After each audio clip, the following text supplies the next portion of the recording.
What would you do if your own child lured you to the mountains, only to push you off a 90-foot cliff for money? Betrayal doesn't get darker than this. If you've ever witnessed a family torn apart by greed, share your thoughts below. I want to hear your voice. You're watching this video from the very beginning, so don't just watch, join the conversation in the comments, and let's talk about what family truly means. The sun had just begun to spill over the rooftops in suburban Denver, turning the morning sky into soft shades of pink and gold. From the porch of our modest, two-story home, I could smell the familiar scent of coffee drifting out from the kitchen. Birds chirped in the elm trees that lined our street, their music as constant and reliable as the ticking of the old clock hanging in our hallway. My name is Margaret Black, and for 40 years I thought I had built the kind of life every woman dreams of: a good husband, a warm home, and children who filled the air with laughter.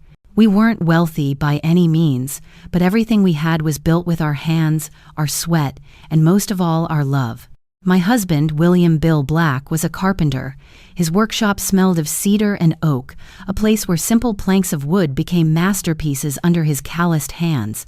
Even now, at 65, his eyes would light up when he smoothed the edge of a chair or carved an intricate detail into a table leg. I was a schoolteacher, spending my days surrounded by children's curiosity, sticky fingers, and chalk dust. At night, I came home with stories of spelling tests gone wrong and drawings that melted my heart. We had 2 sons. Michael, our firstborn, was the light of the house, the kind of young man who never walked into a room without bringing a little more warmth to it. He was the boy who dreamed big, talked about engineering school, and promised he would one day design bridges that connected not just towns, but people's lives. Then came David, 5 years younger, quieter, more reserved. I loved him no less, but he seemed to stand in his brother's shadow, always watching, always calculating, as if measuring life with a ruler no one else could see. Those years were simple, full of Sunday dinners around the oak table Bill had carved himself. Michael would talk endlessly about his future, while David would push food around his plate, his silence often dismissed as shyness. We believed we had a perfect family. But perfect happiness, I would later learn, often hides the deepest cracks. Fast forward to the present 2022. Bill and I had settled into the quiet rhythm of retirement.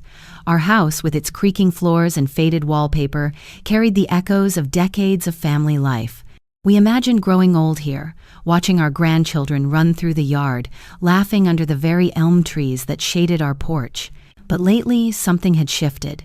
David and his wife Jessica had begun visiting more often. On the surface, it looked like kindness, bringing groceries, helping with chores, asking questions about our health. Jessica always called me Mom, in that sweet, honeyed voice of hers, slipping her arm through mine as though she belonged in my skin. But behind that sugar, I began to notice something bitter. One afternoon, as we sat at the kitchen table sipping iced tea, David leaned forward, his smile a little too rehearsed. "Mom, Dad, you're both getting older now," he said. "It's important to make sure everything is in order, your will, your insurance, the house. Jessica and I just want to help you plan for the future." At first, I thought it was thoughtful. Many families in our community had done the same, passing responsibility to their adult children. But the way David said, "in order," sent a chill down my spine. His eyes didn't carry care, they carried calculation. Jessica nodded along, stroking my hand, her manicured nails gleaming under the kitchen light. "We only want to protect you," she added softly. "Wouldn't it be wonderful to know your legacy is safe?" Legacy. That word stuck to me like glue. Why was my son so interested in my legacy when I was still very much alive? The weeks that followed grew stranger. David and Jessica began suggesting we sell our home and move into a smaller, safer place in town. "Mom," Jessica cooed one Sunday afternoon, "this house is too big for 2 people. Think of the maintenance, the stairs, the danger if you were to fall." Her words were gentle, but her eyes swept over our furniture with an assessing gaze, as though every table, every photo frame was already tagged with a price. Bill, ever the practical one, admitted that maybe they had a point, but something deep inside me stirred an unease that I couldn't quite silence. Then came the moment that shattered any illusion of peace. One evening, I was tidying the living room after dinner when I heard voices drifting down the hallway. David's voice low, sharp, Jessica's soft, coaxing. "They'll sign soon," David muttered. "Once everything's in our names, it's just a matter of time." A pause.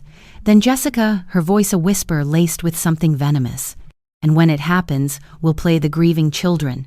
No one will ever suspect." The glass I was holding slipped from my hand and shattered on the hardwood floor. For a moment I stood frozen, the words sinking into me like poison. They weren't talking about protecting us. They weren't talking about helping. They were planning something darker, something I couldn't yet bring myself to name. I swept up the glass before they could notice, plastered on a smile when they entered the room, and let Jessica hug me as if nothing had happened. But in my chest, my heart beat like a trapped bird. That night, as I lay in bed next to Bill, I stared at the ceiling fan turning slowly above us. I wanted to tell him what I had overheard, but the words caught in my throat. What if I was wrong? What if I was being paranoid? After all, this was my son, the boy I had rocked to sleep, the boy I had nursed through fevers and heartbreaks. How could I accuse him of plotting? What? Still, the whisper wouldn't leave me. Once everything's in our names, it's just a matter of time. I closed my eyes, praying I was mistaken.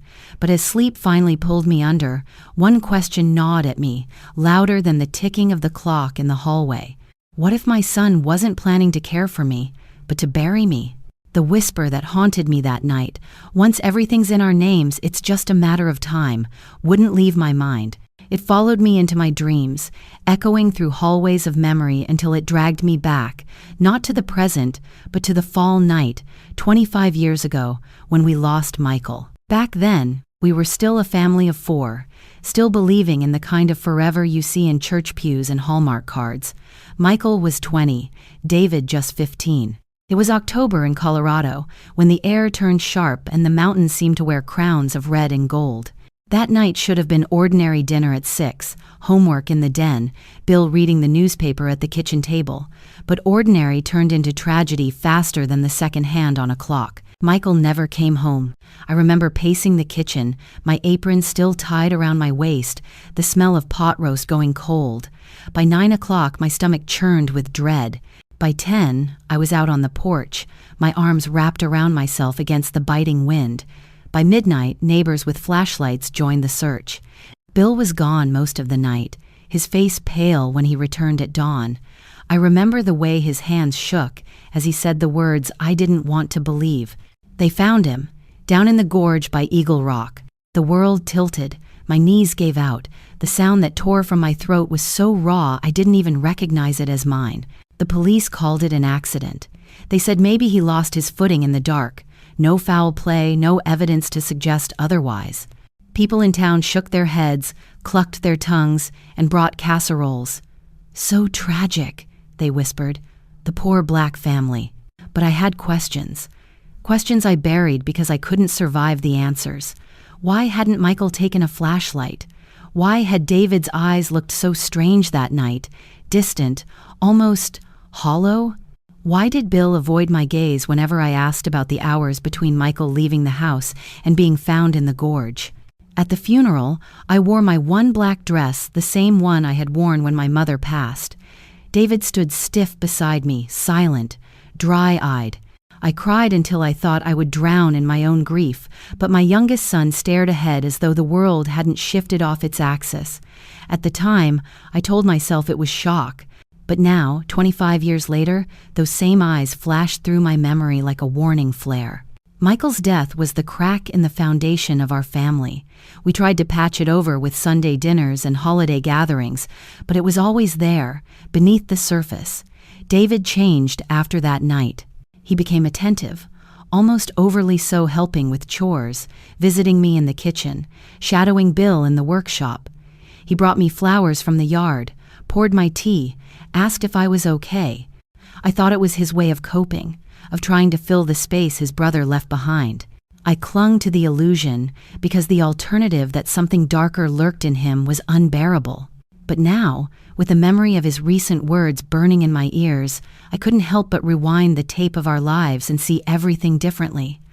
What if his attentiveness wasn't love? What if it was a mask carefully crafted to hide the monster beneath? There's a detail I never told anyone, not even Bill. a memory that had settled like dust in the corners of my mind, only to stir awake now. The night Michael died, as neighbors gathered in our living room, offering sympathy I couldn't hear, I caught a fragment of a whisper between Bill and David in the hallway. "It was an accident," David sobbed. "You have to believe me." Bill's voice was hoarse. "Then why didn't you come to us right away?" I never heard the rest, the sound of the back door opening and closing, and then silence. For years I convinced myself it was grief talking, the kind of delirious nonsense tragedy drags out of people. But what if it wasn't? What if it was the truth, half-spoken, buried under years of denial? Days after overhearing David and Jessica's conversation in the present, I finally gathered the courage to confront Bill. We sat at the kitchen table, the same table where countless meals had been shared, the same wood Michael once scratched with his pencils while doing homework. "Bill," I whispered, my hands trembling, "do you remember the night Michael died? Do you remember what you saw?" He froze, his fork halfway to his mouth, his eyes, those kind, weathered eyes, clouded with something I couldn't read. "Margaret," he said slowly, "why are you asking this now? Because David isn't the boy you think he is?"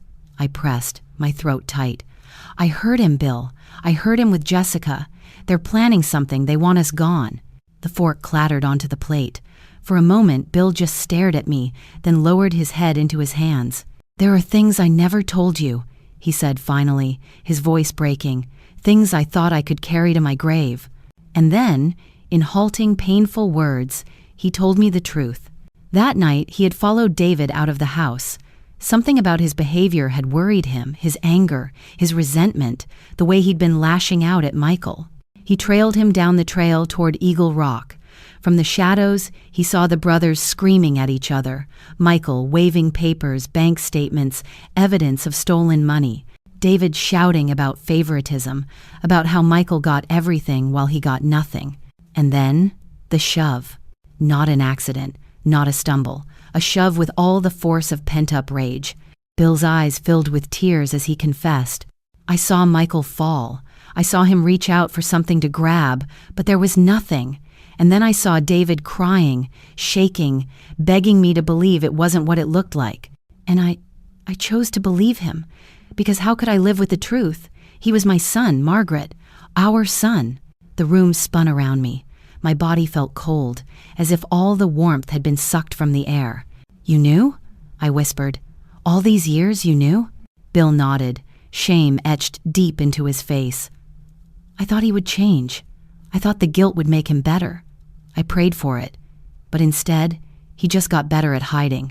My heart shattered in a way it hadn't even at Michael's funeral. The betrayal wasn't just David's, it was Bill's silence, his complicity. I barely slept that night. Every creak of the house felt like the echo of Michael's fall. Every shadow seemed to whisper, "If he killed once, what's to stop him from killing again?" The next morning, as I stood by the window watching the sun rise over the Rockies, Jessica's car pulled into our driveway. She stepped out, her smile wide, her hair perfectly in place. She carried a grocery bag, waving at me like a dutiful daughter-in-law. Inside that bag, she said, were supplies for an anniversary surprise, snacks, water bottles, a shiny new camera to capture the special day. Special day.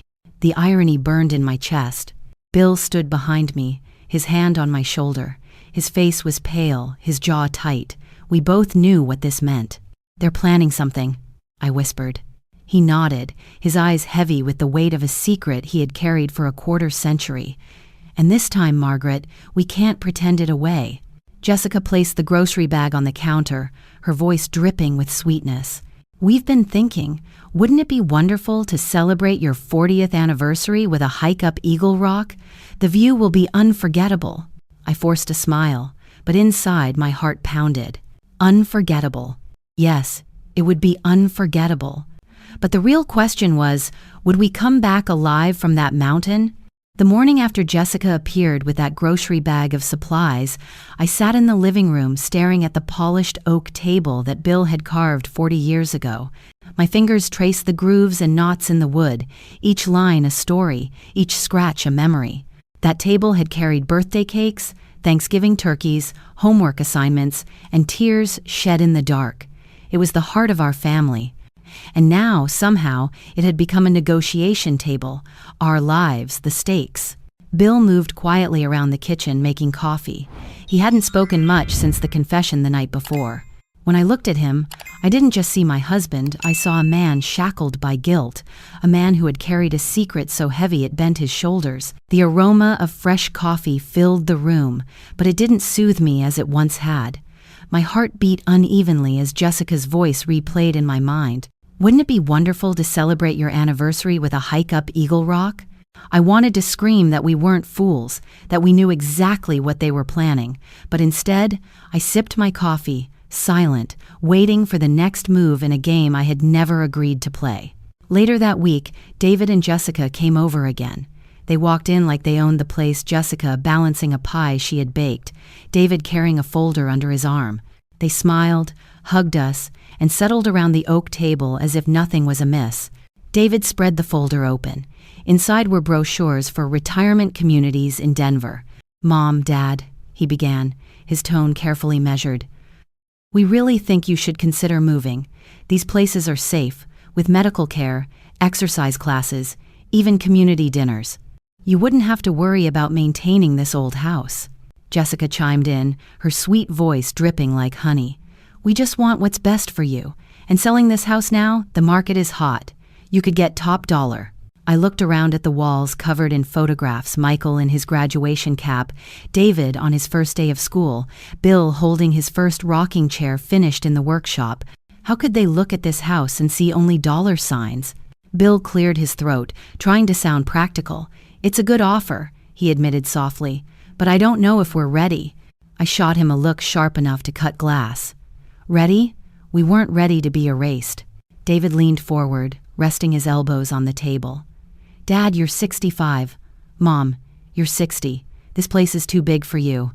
Think about it, stairs, uneven floors, yard work. One wrong step and—" He paused, glancing at me with a chilling smile. "Accidents happen." A shiver shot down my spine. He said it so casually, but the weight of the words pressed against my chest. Accidents happen. Jessica reached across the table and squeezed my hand. "We'll take care of everything. You can trust us." Trust. The word was poison. That night, after they left, Bill and I argued. It was the first real argument we'd had in years. "You can't even see it, can you?" I hissed as we washed the dishes.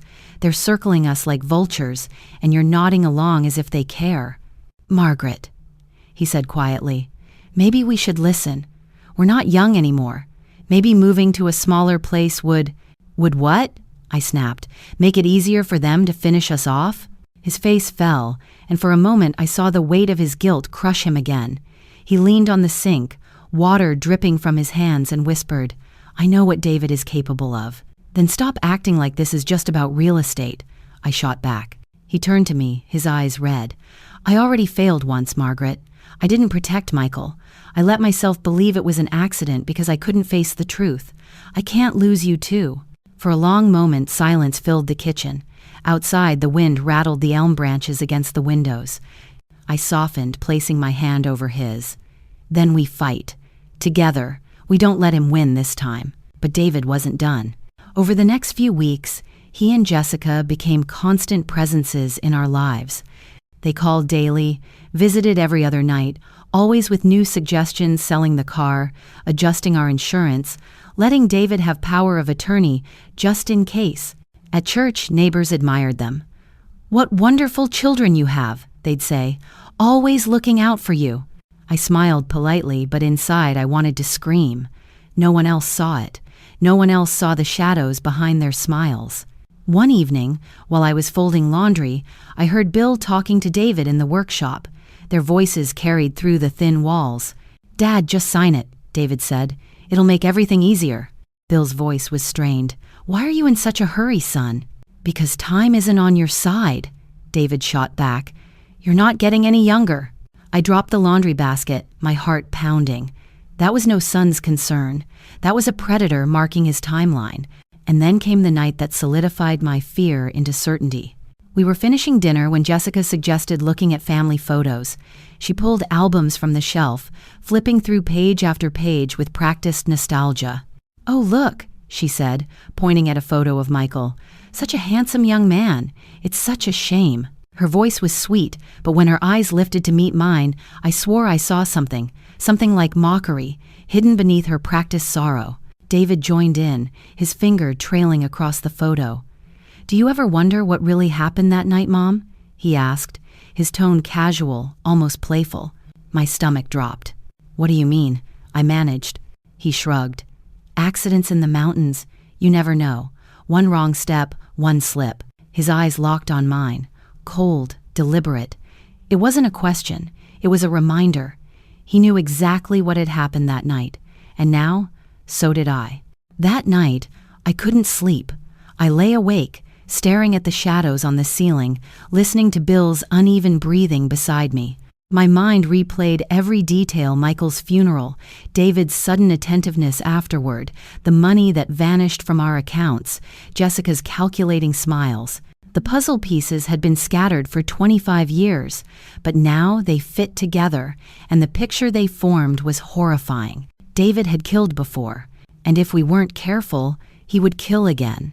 The next morning, the phone rang. Jessica's voice was bright, cheerful, almost giddy. "Mom," she said, "we've been planning something special for you and Dad. A hiking trip at Eagle Rock to celebrate your 40th anniversary. The view will be unforgettable." Unforgettable. I forced my voice to sound steady, but inside, terror clawed at me. As I hung up the phone, I turned to Bill. His face was pale, his hands trembling. We didn't need to say it out loud, we both knew. This wasn't an invitation to celebrate. It was an invitation to die. The days leading up to the anniversary hike felt like walking through a storm you couldn't see but could feel pressing against your skin. Every phone call, every visit from David and Jessica carried the same sickly sweetness, as if they were rehearsing lines from a play where Bill and I were the doomed characters. At night, I couldn't rest. I would lie awake, staring at the ceiling, listening to the ticking clock on the nightstand, each tick like a reminder that time was running out. Sometimes I'd glance at Bill, his body turned toward me, his hand resting near mine. His face, though softened by sleep, carried the weight of guilt he could never put down. He had been complicit in silence all these years, but now he was determined not to repeat the same mistake. "We have to be smart," he whispered one night when he realized I was awake. "If we go, we need a plan. If we don't, they'll find another way." I hated that he was right. Refusing the hike wouldn't save us. It would only postpone the inevitable. The next morning, Bill pulled out his phone and showed me how he had set up the recording app. "I'll keep it in my pocket. Everything they say, every slip of the tongue, it'll be saved. If we survive, we'll have evidence. If we don't, maybe someone will find it." Hearing those words made my stomach twist. If we don't. He spoke of our deaths as if they were already penciled onto the calendar, but at the same time, it gave me hope. Maybe we could finally uncover the truth. Maybe we could stop pretending. When Saturday arrived, the sky was unnervingly clear, not a single cloud in sight, as though the world itself wanted to be a perfect backdrop for their murderous plan. At breakfast, I pushed food around my plate but couldn't eat. Bill wasn't much better. We shared glances across the table, silent agreements passing between us. We must endure. We must survive. The sound of tires crunching on gravel made my chest tighten. Jessica's voice floated through the front door, even before she knocked. "Good morning. Ready for your big adventure?" Her tone was too bright, too cheerful, like someone whistling in a graveyard. David followed her inside, carrying a new hiking backpack that looked packed to the brim. "Got all the gear," he said, patting it like a prized possession. "Ropes, first aid, everything we'll need to keep safe." The irony almost choked me. The drive to Eagle Rock was 2 hours, but it felt like an eternity. Jessica sat in the front seat, humming along to a country song on the radio, her voice light and carefree. Bill and I sat in the back, our hands secretly clasped together, the only tether keeping me from unraveling. David drove with unnerving calm, obeying every traffic law, never exceeding the speed limit. He wanted no accidents to ruin his perfect plan. When the mountains finally rose into view, my breath caught. Normally, I loved their majesty, the way the sunlight hit the jagged peaks and turned them golden. But that day, the sight filled me with dread. The cliffs weren't beautiful, they were weapons, sharpened by nature, waiting to be used. We parked at the trailhead. Jessica bounced out of the car like an eager child, swinging her camera around her neck. "We'll take so many pictures," she chirped. "This will be a day to remember forever." Bill helped me out of the car, his hand gripping mine tighter than usual. His voice was low. "Stay close to me. Don't leave my side." The trail began gently, winding through trees painted with autumn leaves. The crunch of boots on dirt, the smell of pine, the faint sound of a river nearby, it all should have been peaceful. But every step felt like a countdown. Jessica walked ahead, snapping photos of the scenery, pointing out flowers and birds as if this were truly a family outing. David stayed behind us, his presence heavy, his eyes fixed on our backs. "How are you two holding up?" he asked with false concern. "Need a break?" His voice dripped with mockery. After an hour, the trail grew steeper. My legs ached, and Bill's breathing grew labored, but we pressed on. The path narrowed, hugging the side of the mountain. One wrong step, and the drop below could swallow you whole. I felt David stare like a knife between my shoulder blades. "Almost there," Jessica called from ahead. "There's a lookout just a few minutes up. The view is spectacular." Her choice of words made my stomach churn. Spectacular for them, watching us fall. When we reached the turnoff, my blood ran cold. The path veered toward a rocky cliff, jagged and exposed, with nothing but empty air beyond it. Jessica skipped ahead, positioning herself near the edge. She raised her camera. "Come on, stand over here. The valley will look amazing behind you." Bill and I exchanged a glance. His pocket buzzed softly, the recording app running. This was it. We stepped forward slowly, every instinct screaming to stop. The ground felt unstable, small rocks shifting under my boots. The abyss yawned behind me, an invisible pull that made my stomach lurch. Jessica smiled sweetly. "Hug each other. Smile. This one will be perfect." David moved closer, just a step behind us. I could feel the heat of his presence, his breath steady, his body coiled like a spring ready to push. The camera clicked. Once, twice. Then David spoke in a voice so low it was almost a growl. "One step back. The shot will be better." Bill squeezed my hand, his knuckles white. My heart pounded so hard I thought it would burst. We shuffled back an inch, the edge crumbling beneath my boot. For a moment I swayed, my balance teetering between life and death. Jessica lowered the camera, her eyes no longer pretending. "This is it," she whispered. David's hands shifted. Bill suddenly lunged, grabbing his son's wrist with a force I hadn't seen in years. His voice roared with fury. "Not today, David. Not today." The world seemed to stop. Jessica gasped, the camera slipping from her hands and shattering on the rocks. For a split second, we were frozen in a deadly tableau, parents and son locked together, the abyss waiting behind us. And then the ground beneath us gave way. We tumbled. The air ripped from my lungs. The scream caught in my throat. Rocks tore at my arms. Pain seared through my body. The sky spun above me, blue and merciless. When we finally slammed against the ground below, the impact was brutal. Pain exploded through my chest. The taste of blood filled my mouth. For a moment, everything went black. But then, faintly, I heard Bill's voice, weak but clear. "Margaret, don't move. Play dead." I forced my body to still, though every nerve screamed in agony. Through half-closed eyes, I saw David crawling nearby, blood on his forehead, his face twisted in rage. Jessica moaned, clutching her leg. "They're dead," David gasped. "They have to be." Jessica's laugh was bitter. "Then it worked, exactly like we planned." My blood ran cold. They thought we were gone, but we weren't, not yet. As David and Jessica crawled away, plotting their story for the rescuers, Bill's hand found mine, trembling. His whisper barely reached me. "We're alive, Margaret, but how long can we keep it that way, before they realize?" The question hung in the air like the echo of a funeral bell. The world was muffled, like I was underwater. My ears rang with the echo of the fall, with the cracking of bones and the sound of rocks skittering down the cliffside. My chest burned as if a fire had been lit inside me, but I forced myself to stay still.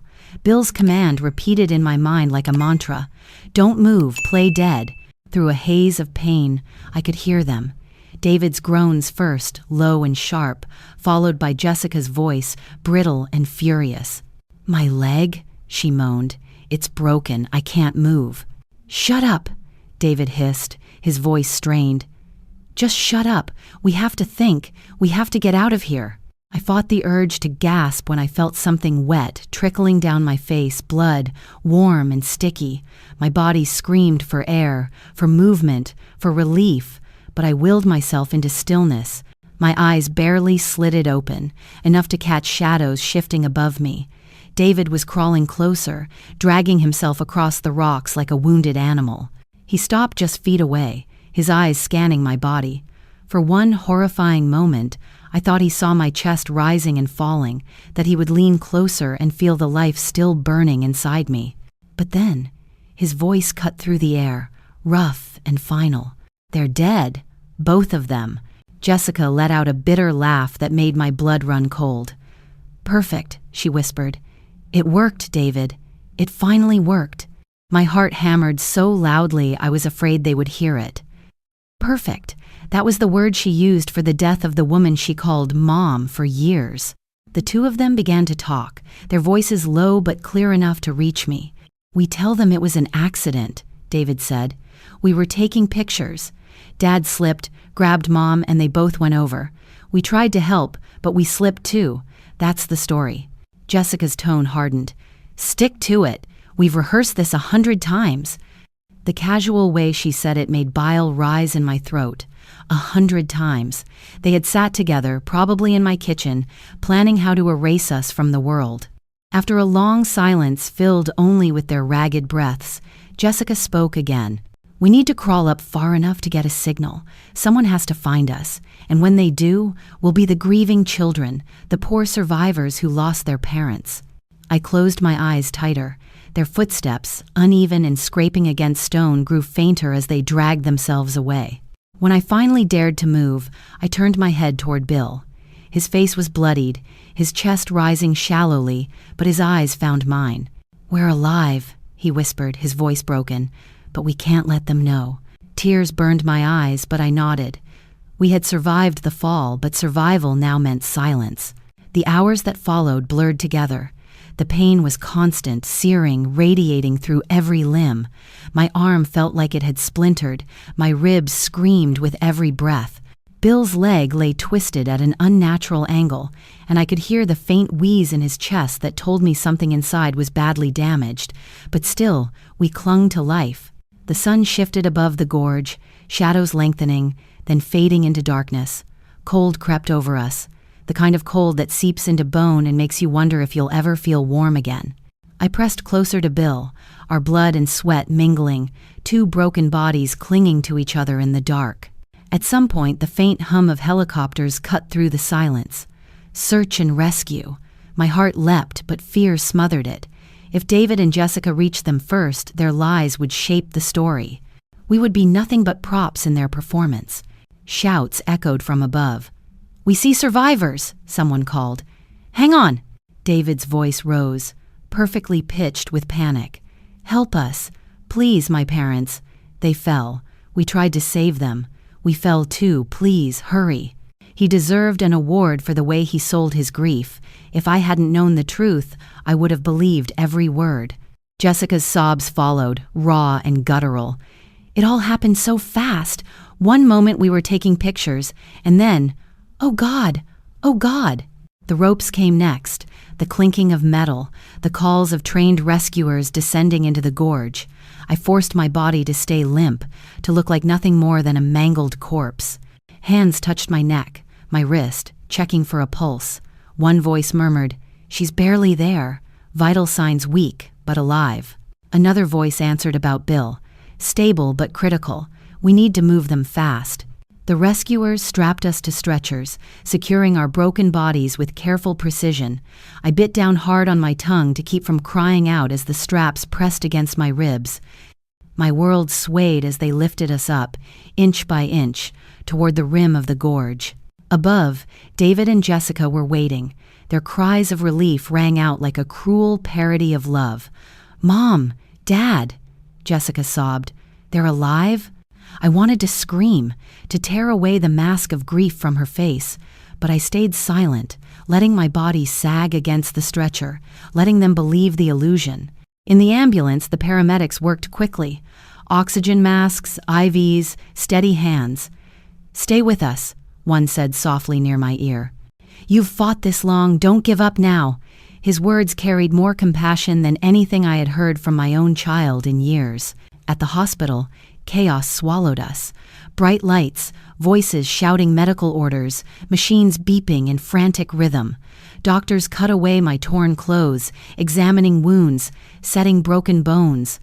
Through it all, I played the part of a woman too far gone to respond. It wasn't until later, in the quiet of a dim hospital room, that I realized our act had given us something priceless. Time.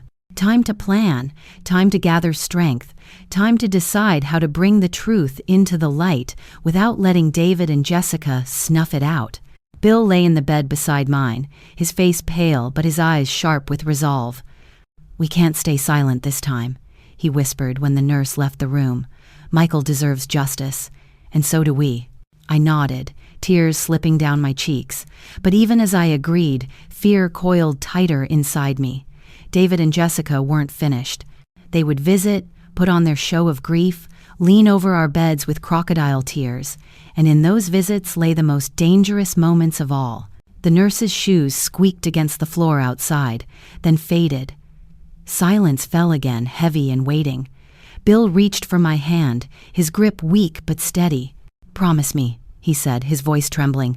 "Promise me we don't let them win." Before I could answer, the door creaked open.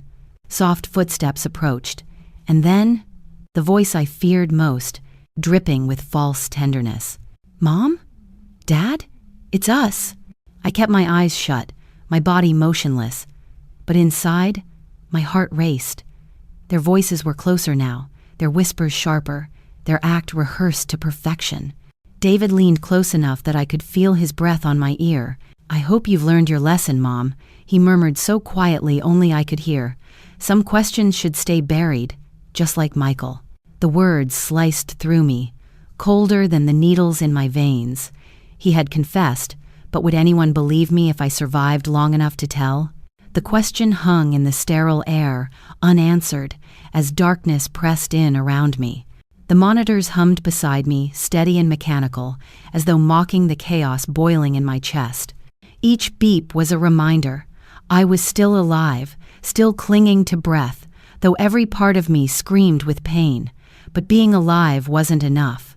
Survival now depended on silence, on pretending to be as lifeless as David wished me to be. The door creaked. Their footsteps entered too soft, too careful. My son's voice was the first to break the stillness. "Mom," he whispered, his tone soaked in grief for the benefit of anyone passing by in the hall. "We're here. You're not alone." Jessica's sobs followed, perfectly timed, perfectly believable. "You've been like parents to me," she choked, squeezing my limp hand. "We'll never forget you." Her touch burned like acid. And then came the whisper that froze the blood in my veins. David leaned so close I felt the warmth of his breath against my ear. "I hope you've learned your lesson, Mom. Some truths are better left buried, just like Michael." The name, Michael. My heart convulsed. After 25 years of doubt, of half-truths, of unspoken suspicion, the truth spilled from his lips like venom. He had killed his brother, and now he had tried to kill us. But I didn't move. I didn't gasp. I didn't open my eyes. My performance had to hold, or all was lost. Their footsteps receded. Their voices carried down the hallway, still performing their roles as grieving survivors. Minutes later, another presence entered. Different, gentle. I felt cool fingers adjust the IV at my wrist.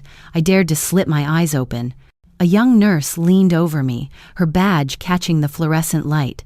Enos. Her gaze lingered on me longer than any other nurse's had.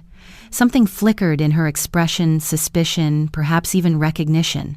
She bent low, her voice barely audible. "Ma'am, if you can hear me, move your finger." My heart thudded in my ears. Could I trust her? Did I have a choice? Summoning every ounce of strength, I shifted my index finger against the sheet. Her eyes widened. She quickly disguised her reaction, fussing with the machines. Again. 3 times if you're in danger. I moved once, twice, 3 times. She inhaled sharply, but her hands never faltered as she adjusted the IV line. "Oh my God," she murmured under her breath. "You're pretending." One more movement confirmed it. She leaned close, her face pale but her voice steady. "Don't worry, I believe you. I'll make sure you're safe." For the first time since the fall, hope cracked through the darkness.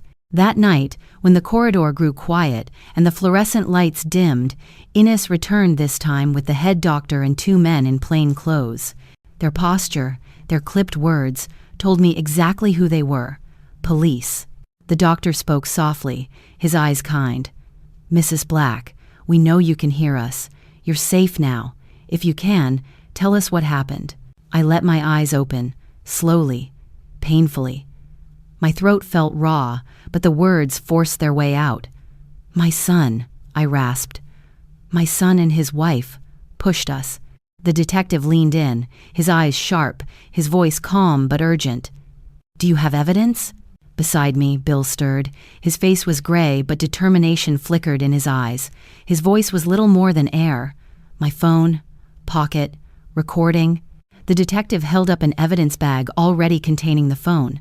"We have it. We'll analyze it tonight." Tears spilled down my cheeks. Bill's foresight, his insistence on recording had given us a weapon. For decades, the truth had been buried. Now maybe it would finally breathe. But even as relief bloomed, fear clamped around me. David and Jessica didn't know we had lived long enough to speak. They didn't know about the recording. If they suspected, they would strike again, even in this sterile, guarded place. The next morning, they returned. Jessica clutched tissues, her cheeks wet with perfectly staged tears. She pressed her face to my hand, kissing it, her sobs convincing enough to fool anyone. David bent down, placing a kiss on my forehead for the nurses to see. But then, as always, came the whisper only I could hear. "You don't fool me, Mom. If you're playing a game, remember I always finish what I start." Chills raced down my spine. My body begged to recoil, but I forced stillness. Later, Ines slipped in again, her hands trembling slightly. "The recording," she whispered. "It's clear. We heard her, the daughter-in-law, talk about the plan. We heard him call you obstacles. The detectives are preparing their case." I swallowed tears. "Thank you," I whispered, my voice a mere breath. "You're not alone anymore," she promised. But even hope was fragile. That night, while Bill dozed beside me, the weight of the truth pressed heavy. Would evidence be enough? Would the justice system believe 2 broken old people over the perfect performance of their younger, charming son and his wife? The detective returned at dawn, his face grim but resolute. "Mrs. Black, Mr. Black, the recording is damning. It's enough to move forward. We'll protect you. But I must warn you, they'll sense it. They'll know the story is unraveling." His words were barely out when alarms exploded in the hallway. Nurses shouted, their voices sharp, urgent. "Code Blue! Room 314!" It was Bill's room. I turned my head in horror just as they rushed in, flooding his bed with doctors and machines. His chest heaved, then stilled. Hands pressed down, pumping, forcing life back into him. "Stay with us!" a doctor barked. "Don't you give up now!" I wanted to scream, to tear out my tubes, to reach him, but all I could do was lie frozen as they wheeled him past me, his body jerking under the violence of CPR.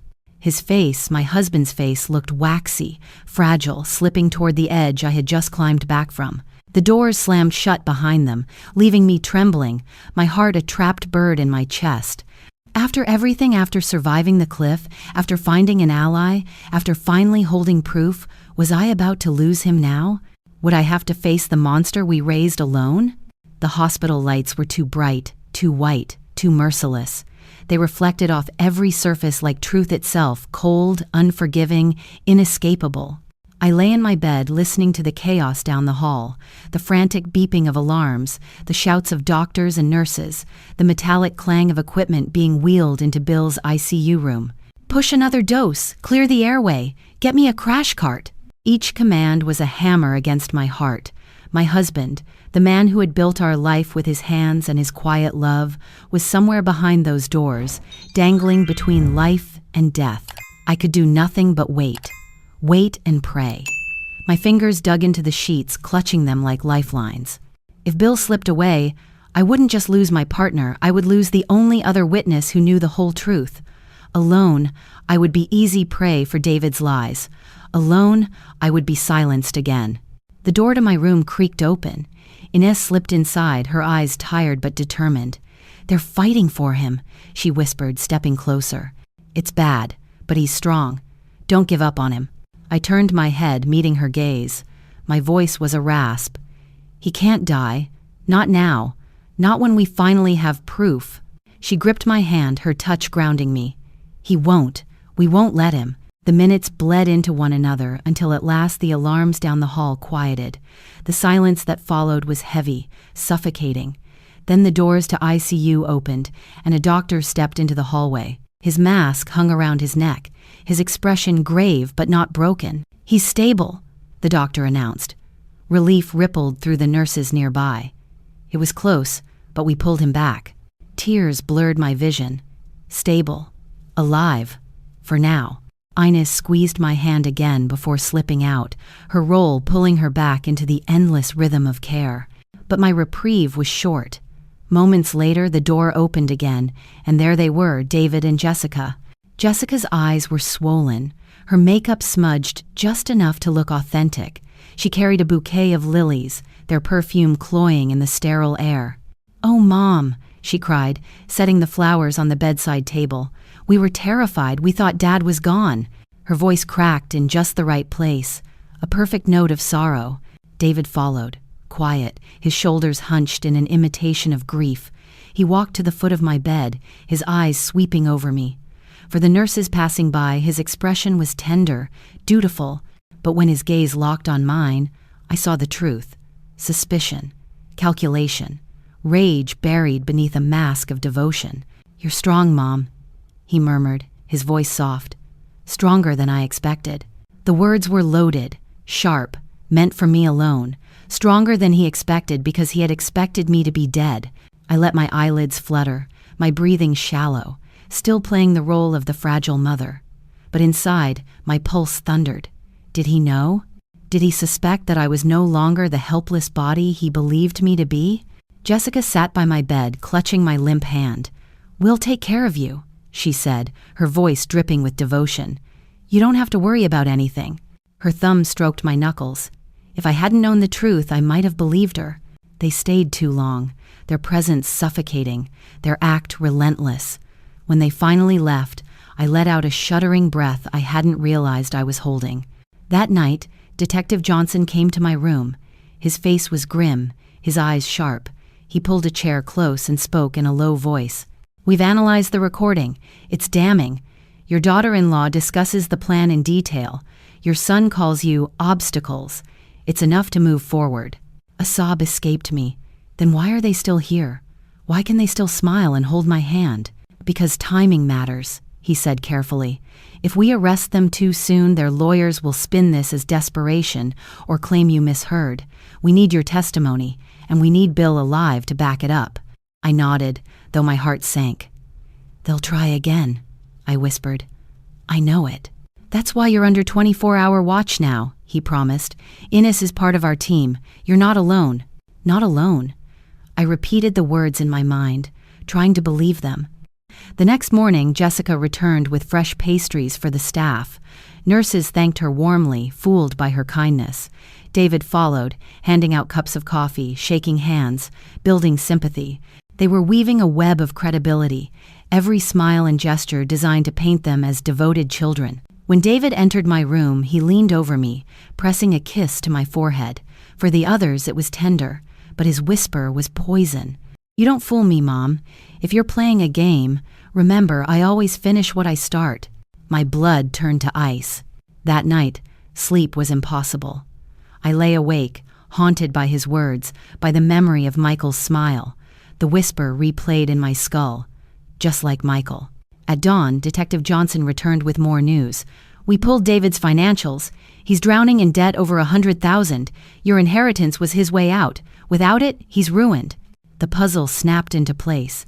He hadn't just seen us as burdens. He had seen us as his only salvation. As if conjured by the thought, David appeared in the doorway. He carried a tray of coffee cups, offering them to the staff with a smile.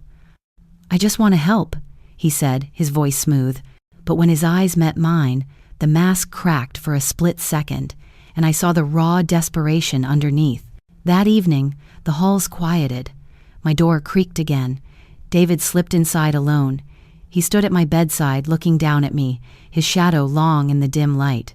"You've always underestimated me, Mom," he whispered, "but I don't make mistakes twice."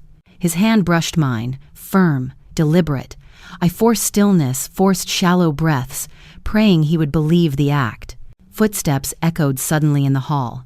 A nurse rounded the corner. David straightened, his mask snapping back into place.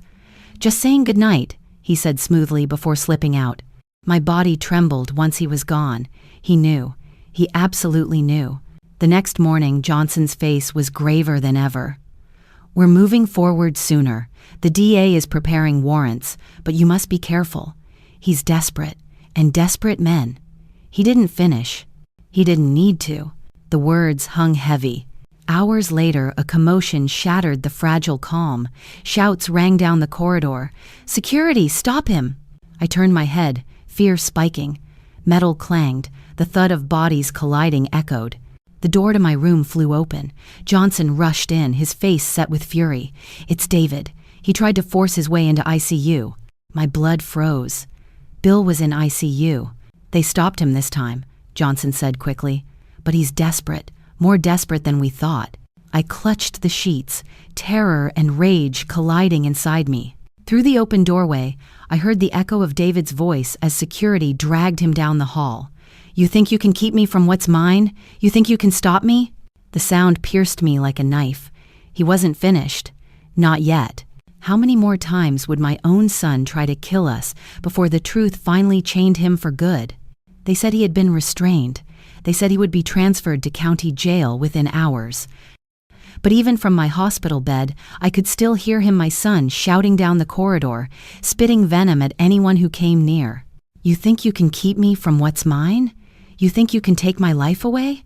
The words rang through the sterile halls like a curse. Bill lay beside me in the ICU, his body fragile, his breathing uneven. Yet when his hand found mine, it still carried weight, the old strength buried under the bruises. "We can't hide anymore," he whispered. "Not from him, not from the truth." The detective returned that afternoon. Johnson's face was carved from stone, but his eyes softened when they met mine. "The DA is preparing charges. Attempted double homicide, conspiracy, fraud, the works." He paused, glancing at Bill. "But they'll fight. David and Jessica will play the perfect grieving children, and juries are human. They believe tears." "They can believe tears," I rasped, "but they can't deny a voice." Johnson leaned forward.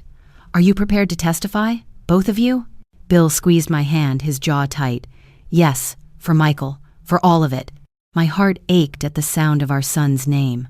Michael, gone for so long, his death finally illuminated for what it was, not an accident, but the first act of David's greed. That evening, the confrontation came sooner than I expected. The DA wanted a recorded statement before the warrant was executed. Johnson insisted it would be safer if they conducted it inside the hospital, controlled, guarded. They brought David in, shackled but smiling, as if this were nothing more than a family misunderstanding. Jessica trailed behind, her eyes red, her voice trembling with well-rehearsed grief. The room was crowded. Police officers at the door, the DA with her recorder, Ines hovering at the corner like a silent guardian.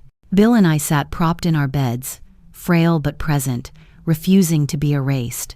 David looked at me first, then at Bill. His lips curled. "So this is what it comes to. My own parents, trying to ruin me." "Ruined yourself," Bill said, his voice ragged but steady. "The day you pushed your brother off that mountain, you ruined everything." A flicker crossed David's face, a tremor. But then the smile returned. Still clinging to that story? After all these years? No one believed you then. Why would they believe you now? The DA pressed a button, and the small recorder on the table clicked. From it spilled his own voice, captured on Bill's phone. Jessica's honeyed tones laying out the plan. David's cold voice calling us obstacles. Jessica laughing that it would finally work. The room went silent except for the recording. David's face paled, but he recovered quickly. Fabricated, he sneered. Doctored. You expect anyone to think my father could work a smartphone? This is pathetic. Jessica, however, cracked. Her sobs were sudden, uncontained. I told you it was too risky, she wailed, turning on him. I told you, David, but you wouldn't listen. His head whipped toward her. Shut up. But it was too late. The words had spilled into the air, irretrievable, damning. Johnson leaned forward. That's enough. The warrant will hold. The jury will hear this, and they'll see your wife's collapse. It's over. But as David was pulled to his feet, shackles clinking, he leaned toward me one last time. His eyes burned, not with fear, but with fury. You think you've won, Mom? He hissed. This isn't over. It'll never be over. Blood doesn't betray blood without paying for it. The officers dragged him out, his words echoing in my skull. Jessica collapsed into a chair, her sobs now real, unfiltered. For the first time, I saw her without the mask, just a woman consumed by greed, trapped in a web of her own making. When the room finally cleared, silence descended. Only Bill and I remained, our breaths shallow, our bodies bruised, but our souls alight with a fragile fire. We did it, I whispered. Bill turned his head toward me, his lips curving in the faintest smile. Not yet. Justice hasn't spoken, but we've started. Inez stepped forward, tears brimming in her eyes. You're not alone anymore. We'll see this through. I believed her. For the first time in years, I truly believed we might not just survive, but prevail. That night, as the hospital lights dimmed and the hallways quieted, I lay awake. I thought of Michael, his laughter echoing across decades. I thought of David as a boy, innocent once, before greed twisted him into something unrecognizable. And I thought of the long road ahead, courtrooms, testimony, the endless retelling of pain. Sleep finally came, fragile and shallow. But just before I drifted off, a question pressed against me like a stone too heavy to carry. If blood can betray blood so easily, how do you ever truly heal? In the silence of the ICU, with Bill breathing beside me and guards posted at the door, I still felt his words in my ear. It'll never be over. And I wondered, was David right? In the end, this story is not only about betrayal, it is about the human spirit's ability to endure, even in the face of the deepest wounds.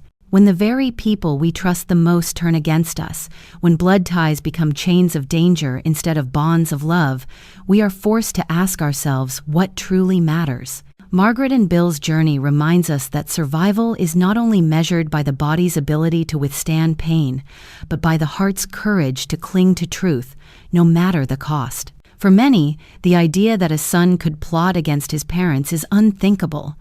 Yet this tale reveals a dark reality. Greed can corrode even the strongest families. It warns us to never mistake silence for loyalty or wealth for love. But within that darkness shines a lesson just as powerful. Love, honesty, and resilience can outlast deception. Even when broken by betrayal, Margaret and Bill found strength not only to survive, but to speak. The value of this story lies in its call to vigilance, but also in its invitation to compassion. It asks us to reflect. What legacy are we building for our children? Are we passing on trust, kindness, and responsibility, or entitlement and selfishness? Ultimately, this story affirms that healing is possible, but it does not come from erasing scars. Healing comes from facing them, speaking the truth, and protecting the innocent so that cycles of betrayal end with us. For anyone who has known betrayal or lived through loss, let this story be a reminder. You are stronger than the lies told about you. And though trust, once broken, is hard to rebuild, the choice to stand for truth can light a path not only for yourself but for generations to come.